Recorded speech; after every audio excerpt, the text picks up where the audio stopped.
연록색 청포도가 알알이 익어가는 7월입니다. 얼마 전 우리나라를 다녀간 프랑스 철학자 프랑스와 줄리앙은 이렇게 말했습니다. 한국 사회 혐오 마녀는 나를 못 찾았다는 뜻이라고요. 그때 문득 유한지님의 계란을 생각하며 라는 시가 떠올랐습니다. 남이 나를 헤아리면 비판이 되지만 내가 나를 헤아리면 성찰이 되지. 남이 터뜨려주면 프라이감이 되지만 나 스스로 터뜨리면 병아리가 되지 라는 시구절들이 언뜻 헤르만 헬세의 소설 데미안의 주제를 연상시켜주는 듯 합니다. 나를 찾아가는 길, 이번에는 법정 스님을 따라 나를 찾으러 한번 떠나보려 합니다. 오늘 달보들의 말모이에서는 법정 스님 법문집 일기일회를 만나보실 텐데요. 일기일회는 지금 이 순간은 생애 단 한 번의 시간이며 지금 이 만남은 생애 단 한 번의 인연을 뜻하는 말이라고 합니다. 이 일기일회 법문집 중에 추울 때는 추위가 되고 더울 때는 더위가 되라와 날마다 좋은 날 함께 하시겠습니다. 추울 때는 추위가 되고 더울 때는 더위가 되라. 여기 성북동은 아직 가을이 한창이지만 제가 사는 강원도 쪽엔 이미 겨울이 시작되었습니다. 북쪽 산골짜기에서는 눈이 내리고 개울에는 벌써 얼음이 얼었습니다. 같은 땅인데도 이렇듯 계절의 차이가 있습니다. 가끔 사람들이 저에게 겨울에 그 추운 강원도에서 어떻게 지내느냐고 걱정의 말들을 합니다. 전에는 긴장감이 있어서 추위가 견딜만 했는데 지금은 늙은 탓인지 추위가 약간은 두렵습니다. 하지만 추울 때는 추워야 하고 더울 때는 더워야 합니다. 겨울에 춥지 않고 덥다면 이상한 일입니다.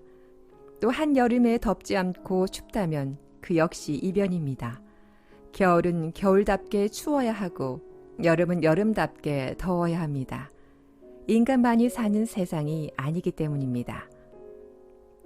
그런 계절 변화 속에서 식물과 동물이 자라고 곡식과 과일이 열매 맺습니다.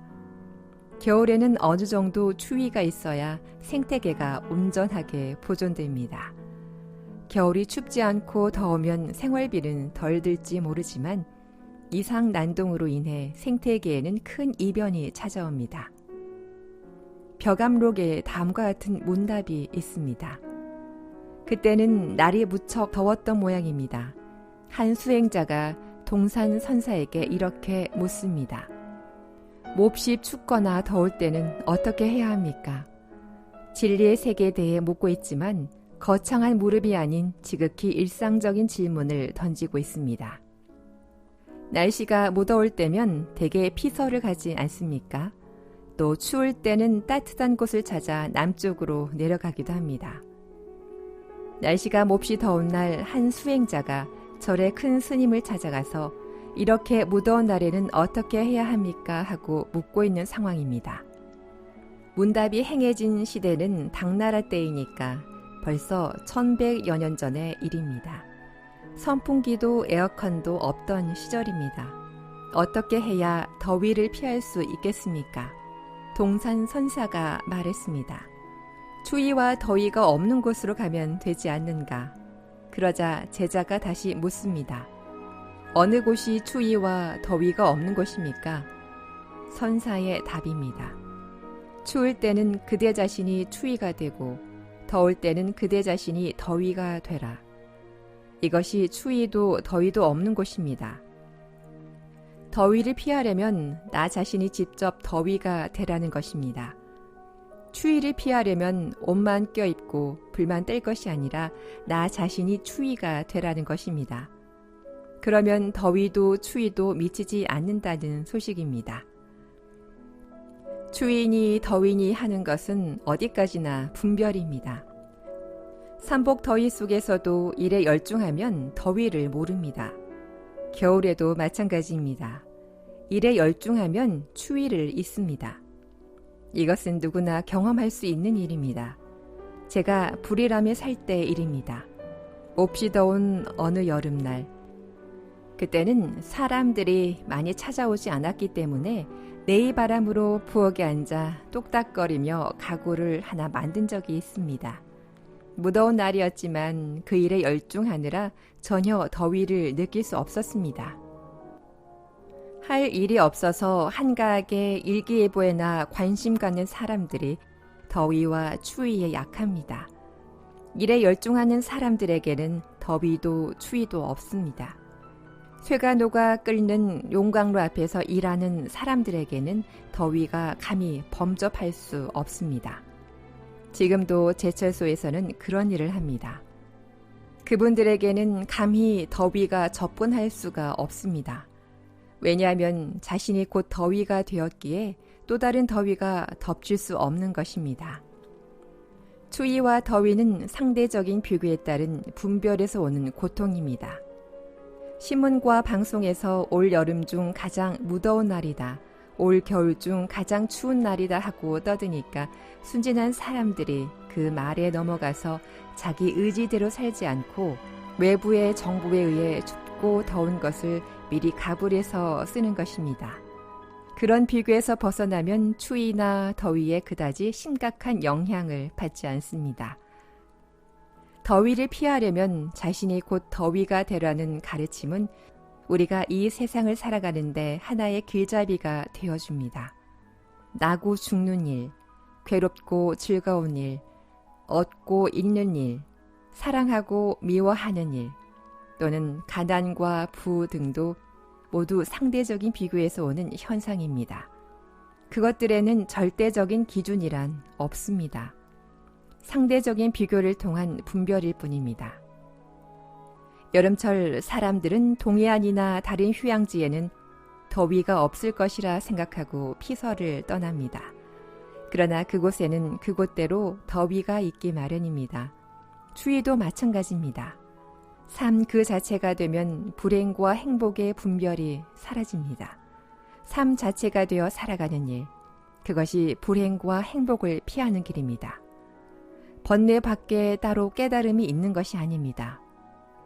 번뇌와 보리가 별개의 것이 아니라는 경전의 말씀이 있듯이 그 둘은 동전의 앞면과 뒷면의 관계입니다. 거죽은 번뇌이지만 속은 깨달음입니다. 일상의 삶을 떠나서 따로 열반이 있는 것이 아닙니다. 동산 선사의 말은 이 세상 밖 어딘가에 천국에 있다고 우리는 흔히 믿고 있지만 바로 이 현실 세계에서 천국을 이룰 수 있지 현실을 떠나서는 어떤 것도 존재하지 않는다는 가르침입니다. 그 분별을 없애기 위해서 제자에게 추위를 피하려 하지 말고 너 자신이 추위가 되라, 너 자신이 더위가 되라고 설파한 것입니다. 불행과 행복을 피하려 하지 말고 삶 그 자체가 되어 살아가라고. 온 세상이 하나같이 불황과 경제 위기를 말하고 있습니다. 미국발 금융 위기를 시작으로 지구 전체가 먹고 사는 문제에 직면했습니다. 이 불안함 속에서 사람답게 살기 위해서는 어떻게 행동해야 하는가? 이것이 우리에게 주어진 과제입니다. 신문 방송에서 경제가 어렵다, 은행에 돈이 없다, 신용이 낮게 평가된다고 보도하니까 그럴 때마다 우리들 자신도 속으로 기가 죽고 자존심에 상처를 입습니다. 만약 미국을 비롯해 지구상에 있는 모든 나라들이 경제의 불황 없이 한결같이 고도 성장으로만 치닫는다면 그 결과는 과연 어떻게 될 것인가? 한번 상상해 보십시오. 이것은 매우 끔찍한 일입니다. 지금의 경제 위기보다 훨씬 비극적인 결과를 초래할 수 있습니다. 왜냐하면 국가 지도자를 비롯해 모든 사람이 그저 많이 갖고 많이 차지하고 많이 쓰고 많이 내다 버리는 틀에 갇혀서 그 밖의 것은 생각할 수 없을 것이기 때문입니다. 과연 인류는 그들이 누리는 경제적인 부만큼 행복한가? 우리가 이 30여 년 전 연탄 떼고 쌀 한두 대 사다 먹던 시절과 모든 것이 갖추어져 있고 살 만큼 살면서 저마다 차를 몰고 다니는 지금을 비교해 보십시오. 물질적으로는 풍요롭고 편리해졌지만 우리 내면은 그때보다 훨씬 빈곤해졌습니다. 사람이 사람을 믿지 않습니다. 사람이 사람을 꺼립니다. 만약 모든 나라들이 경제적인 어려움을 모르고 원하는 대로 고도 성장을 구가한다면 지구 환경은 현재보다 더욱 황폐해질 것입니다. 빈부격차는 더 심각해집니다. 자살률도 올라가면 올라갔지 내려가진 않을 것입니다. 인간의 행복과 불행은 결코 물질의 많고 적음에 달려있지 않습니다. 사람이 사람답게 살아가는데 물질적인 부만이 최우선은 아닙니다. 지금 우리가 사는 세상은 어떻습니까? 인간의 가치는 30년 전에 비해 형편없이 전락했고 모든 존재가 도구화되었습니다. 이런 현상이 나타난 것은 사람과 사람 사이에 불순물이 끼어들었기 때문입니다. 물질이나 부 같은 없어도 좋을 불필요한 관념들이 인간과 인간 사이에 가로놓여 있기 때문에 서로 믿지 못하고 꺼리는 것입니다. 모든 현상은 고정되어 있지 않고 끝없이 물결치며 흐릅니다. 이것이 우주의 리듬이고 실상입니다. 경제적인 불황도 인간들이 스스로 조절할 줄 모르니까 우주의 리듬과 보이지 않는 손이 그렇게 되도록 율동했기에 발생한 것입니다. 우주가 균형의 파도를 일으키고 있는 것입니다. 그러므로 얻고 잃는 것에 연연하지 말아야 합니다. 얻었다고 해서 좋을 것도 없고 잃었다고 해서 기죽을 것도 없습니다. 다 한때입니다. 그 당시에는 괴롭고 참기 어려웠던 일들도 지나가 보면 그때 그곳에 나름의 의미가 있었음을 알 수 있습니다. 그때는 도저히 감당할 수 없을 정도로 고통스러웠던 일도 세월이 지나 객관적으로 자기 자신을 돌아보면 그 나름의 의미가 있습니다. IMF 위기 때도 힘들어서 스스로 목숨을 끊거나 직장에서 쫓겨난 사람이 많았지만 지금 생각해보면 무엇인가 까닭이 있어서 그런 시련이 우리 앞에 온 것입니다. 삶에서 일어나는 일들의 의미를 모르면 끝없이 흔들리고 고통스러울 뿐입니다. 하지만 그 의미를 안다면 고통스럽지 않습니다. 온 세계의 경제 위기가 왜 찾아왔는지 그 의미를 꿰뚫어 볼 수 있어야 합니다. 인간의 욕망은 끝이 없고 자제를 모르기에 어떤 보이지 않는 우주의 소리와 질서에 의해서 이렇게 바로잡아지고 있는 것임을 깨달아야 합니다. 오히려 이것이 인간의 미래를 위해서는 긍정적인 의미가 될 수 있습니다. 너무 넘치기 때문에 자만하지 말라고 누군가 우리에게 절제의 기회를 주는 것이라고 받아들여야 합니다. 예스 스승의 가르침인 보왕산매론에는 다음과 같은 구절이 있습니다. 세상살이에 곤란이 없기를 바라지 말라. 세상살이에 곤란이 없으면 오만한 마음과 사치한 마음이 일어난다. 그래서 옛 스승들이 이르시기를 근심과 곤란으로서 세상을 살아가라 하신 것이다. 이는 순경계가 아닌 역경계 속에 삶의 깊은 의미가 실려 있다는 가르침입니다. 부와 물질이 넘치면 인간이 오만해지고 사치스러워집니다. 부시 정권 초기에 전 세계가 반대하는데도 불구하고 미국은 이라크를 침공했습니다. 부시 정권 자체가 오만한 정권입니다. 핵무기도 없고 화학무기도 없는데 그것을 빙자해서 이라크를 침공했습니다. 그 결과를 보십시오. 현지 사람들도 많이 희생당하고 미국 젊은이들도 수만 명이 죽었습니다. 지금도 전쟁이 끝나지 않고 있습니다.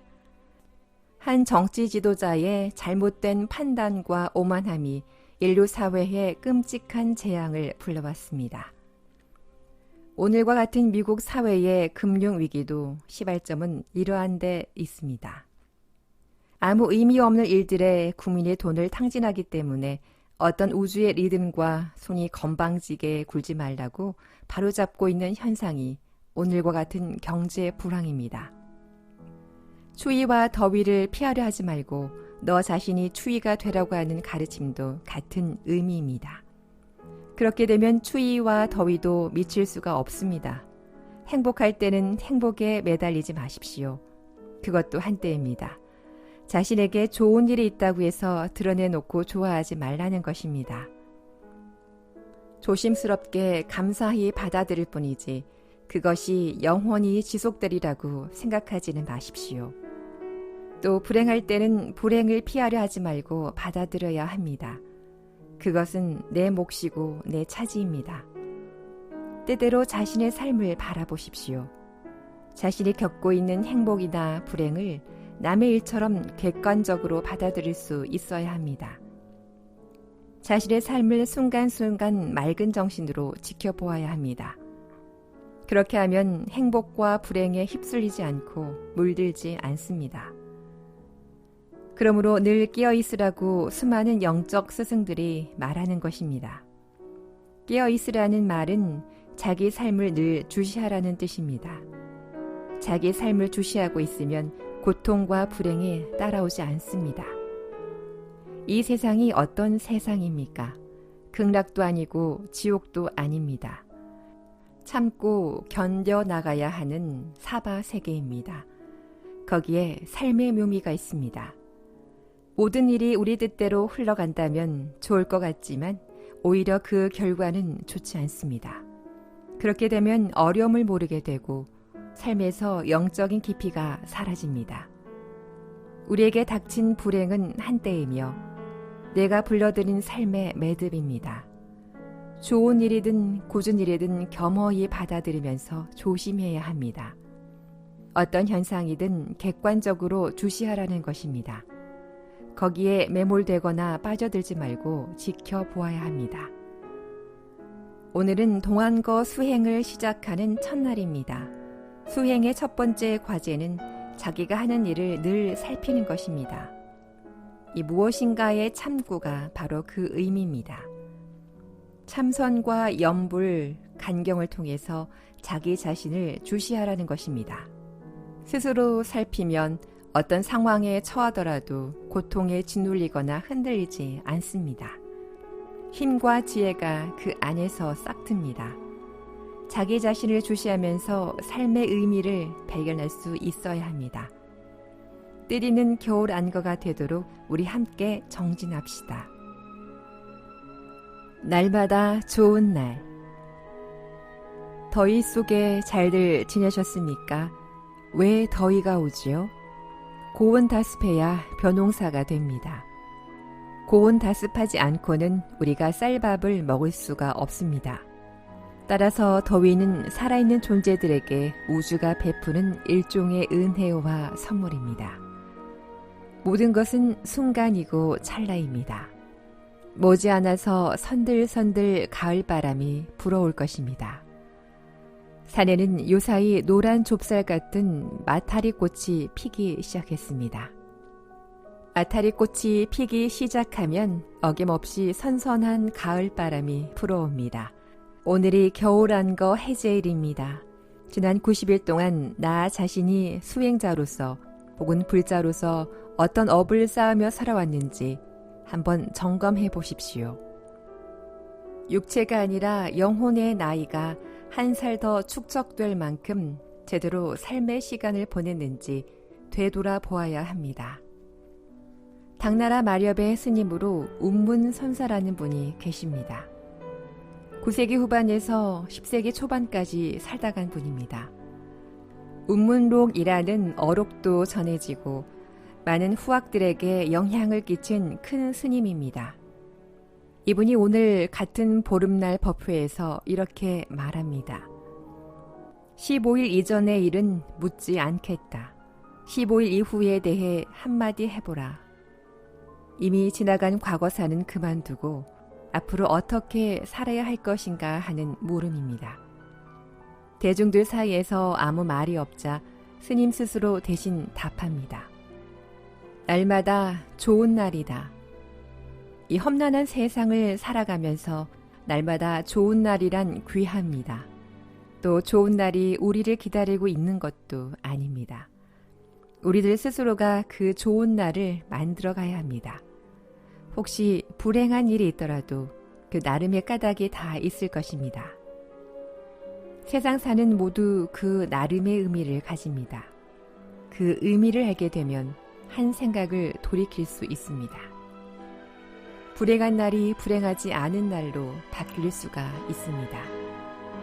우리는 지금 이 자리에서 이렇게 살고 있습니다. 우주 안에서, 천막 아래서, 또 법당에 앉아서 지금 현재 이렇게 살고 있습니다. 지금 이 순간 우리에게는 가난함과 부유함, 사랑과 미움, 좋음과 싫음, 많음과 적음에 대한 근심 걱정도 없습니다. 그렇지 않습니까? 아무 분별 없이 빗소리에 귀를 기울이며 이렇게 앉아 있습니다. 언제 어디서나 그 순간을 놓치지 말아야 합니다. 삶과 죽음이라는 것이 무엇입니까? 호흡에 달린 일입니다. 숨을 한번 내쉬었다 들이마시지 못하면 몸이 굳어져 버립니다. 매 순간 우리가 숨을 쉬면서 산다는 것은 아주 귀중한 일입니다. 무심히 지나치고 말 일이 아닙니다.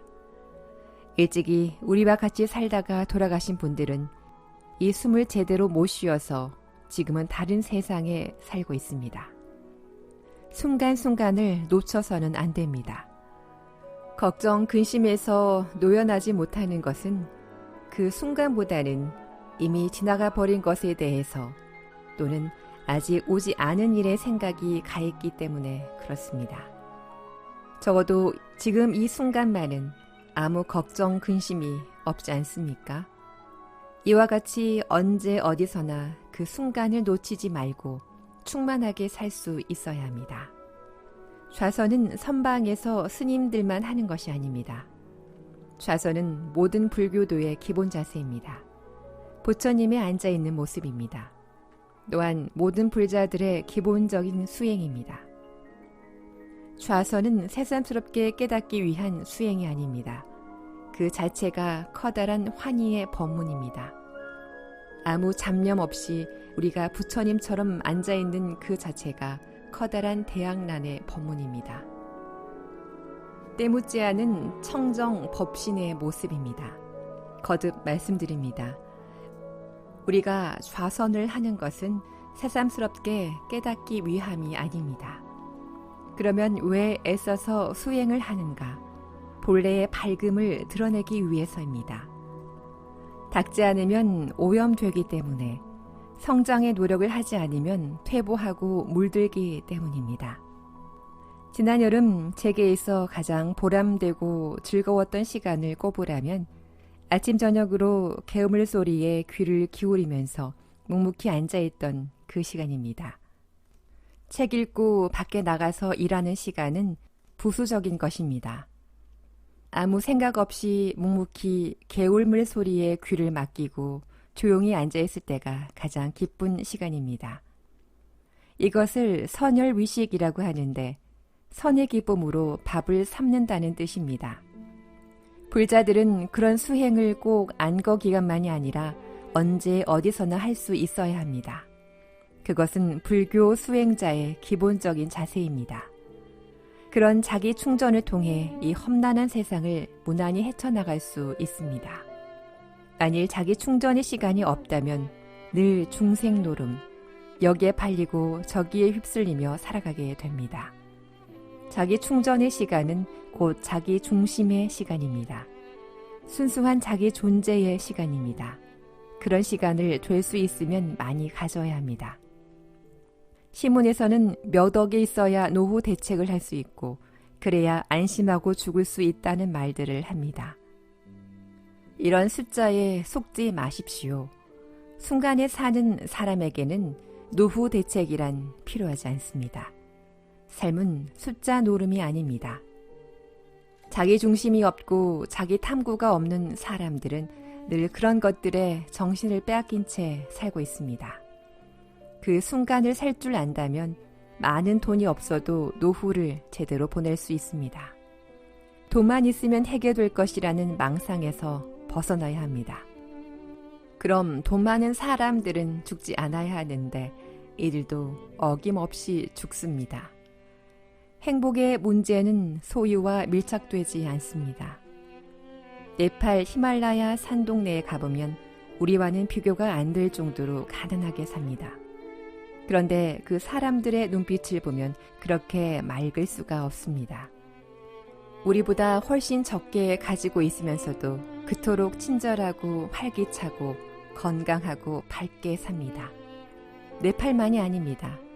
우리가 참으로 걱정해야 할 일은 경제 수치가 아니라 점점 전락해가는 인간성입니다. 황폐화된 인간은 많이 가질수록 더 해롭습니다. 자신뿐 아니라 타인과 환경에 해를 끼치기 때문입니다. 모자라고 아쉬운 부분을 채우려고만 할 게 아니라 즐길 줄도 알아야 합니다. 조촐하고 사소한 것으로도 얼마든지 즐길 수 있습니다. 우리에게는 안빈 낙도 정신이 있지 않습니까? 넉넉하지 못한 생활 환경에서도 끼들지 않고 편안한 마음으로 도를 즐기는 인생관. 이것이 우리 선인들이 지닌 처세훈입니다. 노후에 대한 불안을 미리 가불해서 쓰지 마십시오. 자신에게 주어진 순간순간을 맑은 정신을 지니고 관조하면서 살 줄 알아야 합니다. 그래야 지혜롭고 조촐한 노년을 보낼 수 있습니다. 부처님은 일화현자경에서 이렇게 법문합니다. 어느 누가 내일의 죽음을 알겠는가? 진실로 그 죽음을 피할 수 없다. 이를 바로 알아차린 사람은 낮과 밤에 한결같이 정진하나니 이런 사람이 하룻밤의 현자이다. 또한 고요함에 이른 사람이다. 또 같은 경전에서 부처님은 말합니다. 과거를 따르지 말고 미래를 기대하지 말라. 한번 지나가 버린 것은 이미 버려진 것. 또한 미래는 아직 오지 않았다. 오늘 할 일을 부지런히 행하라. 누가 내일의 죽음을 알 수 있으랴. 지나가 버린 것을 슬퍼하지 않고 오지 않은 것을 동경하지 않으며 현재를 충실히 살고 있을 때 그의 안색은 생기가 빛난다. 분수 바깥 것을 탐내어 구하고 지나간 과거사를 슬퍼할 때 어리석은 사람은 그 때문에 꺾인 갈대처럼 시든다. 날마다 좋은 날 이루십시오. 법정스님 법문집 중에 추울 때는 추위가 되고 더울 때는 더위가 되라와 날마다 좋은 날 함께 하셨습니다. 소개해드린 제목처럼 날마다 좋은 날 되시길 바라면서 이만 물러가겠습니다. 지금까지 달보들의 말모이였습니다.